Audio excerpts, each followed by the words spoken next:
this House and listen to the Prime Minister deliver probably one of the rarest things in politics, which is actually an honest and very upfront assessment of where New Zealand is and what we actually need to do if we're going to get ahead.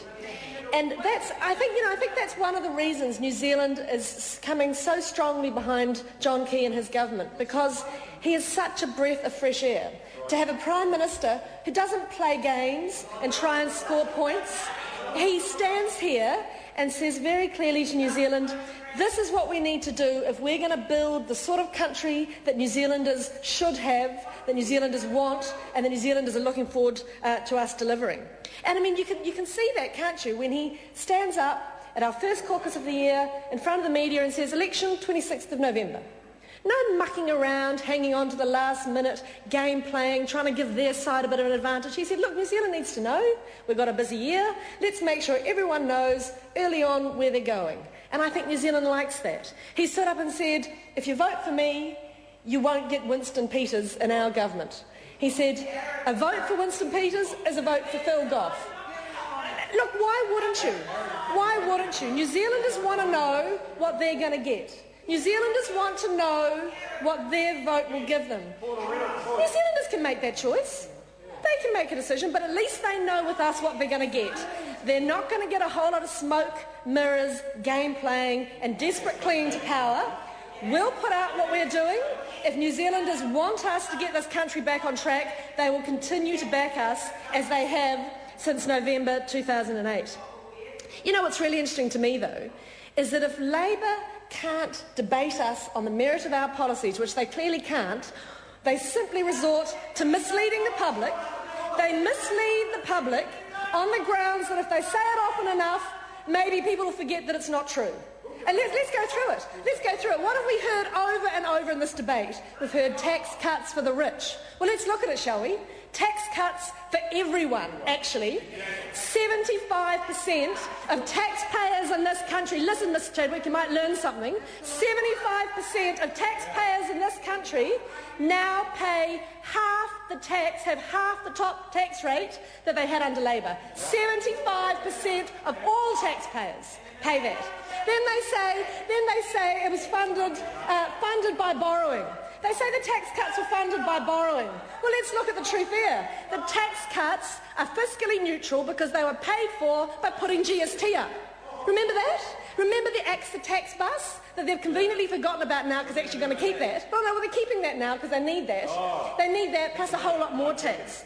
So rather than debate us on what we're actually doing, they mislead the public and hope that if they say words like cuts enough, it'll sink in. But you know what? I've got more respect for New Zealand than that.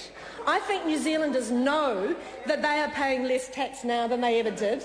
I think they know that when we lowered their tax, we funded it through increasing GST to discourage consumption. And I think they know New Zealand can't afford the sort of reckless borrow and spend policies that's all Labour's got.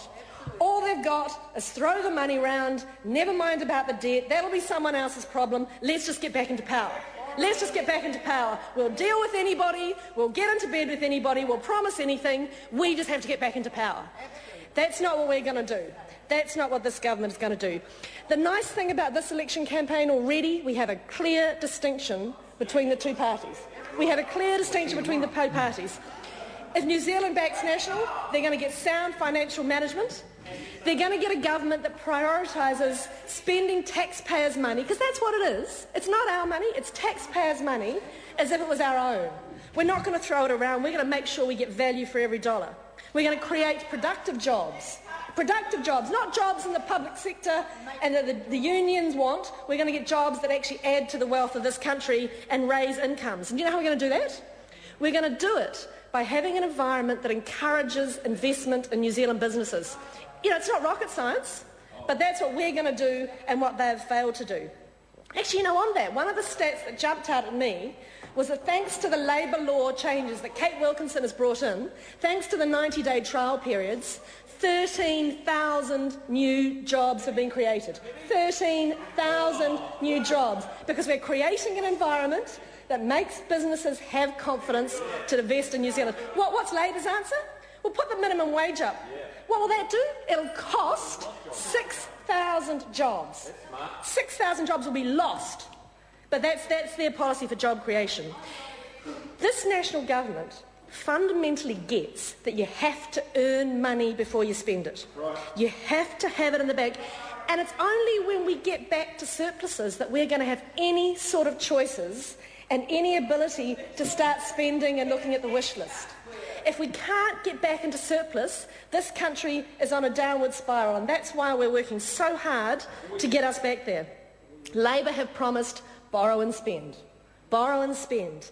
Already, it's only, early February, and they've promised $5 billion more in spending than this government.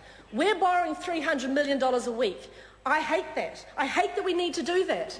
But we've got a party over there that wants to borrow $5 billion more, and they haven't even started the campaign promise. They're clearly going to promise everything to everyone. And the most amazing thing is that obviously you just got a good source of magic beans to pay for it all. Oh, yeah. That's the fun bit. The pixies in the bottom of the garden. You know what it is? It's irresponsible, it's self-serving, it's shallow, petty politics at its worst. And you know, that's the message that they gave to New Zealand. Don't worry about whether you can afford it, just keep spending. Just keep spending it. You want it, go and get it. Don't worry about if you can pay for it or not. Live beyond your means, get into debt. Keep spending. Oh, and don't spend it on assets. You know, don't spend it on infrastructure and stuff we need. Spend it on consumables.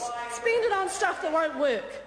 You know what Labor left this country with after 9 of the best economic years we've ever had? A decade of deficits. A decade of deficits. 5 years of recession. 5 years of recession in the productive sector. 5 years in production of deficit in the thing. They left us with a devastated export sector. My electorate of Selwyn relies on export. It relies on tourism, export, farming and manufacturing. And the Labor Party devastated that industry. They devastated it. They had left us with an appalling shortage of infrastructure. My communities cannot get ahead with the poor state of roading, broadband and cell phone coverage in our area. What have we got now under Stephen Joyce's Rural Broadband Initiative? 86% of rural households are shortly going to have high-speed broadband and cell phone coverage. That's the sort of infrastructure spending we need to get ahead. Labor's management left families vulnerable, it put workers at risk, and it just did what it needed to do to cling to power.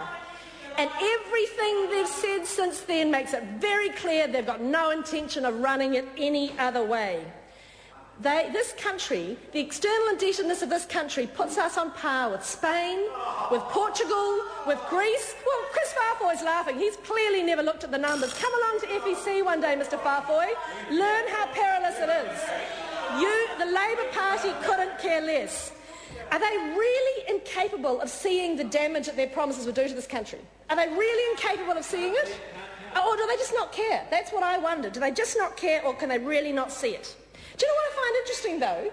Labor is so focused on how much money are you spending on something, how much money are you spending, as if how much you spend is the only good measure. That's right. Do you know what I care about? I care about the fact that every year we now have 20,000 more elective surgeries than under Labor. I care about the fact that 20% of our children leave school with no future, Mrs Chadwick, because your government was happy to sit back and let the unions run the education system rather than having a system that prioritised children learning to read and write. And that's what this government's going to give. You can talk about cuts if you like. They're not happening. We're spending more on early childhood education, and we're going to make sure the children of this country can read, can write, can get ahead. We're not going to preside over wasting opportunities. First, we're going to fix your mess, and then we're going to turn this country into the best that it can be.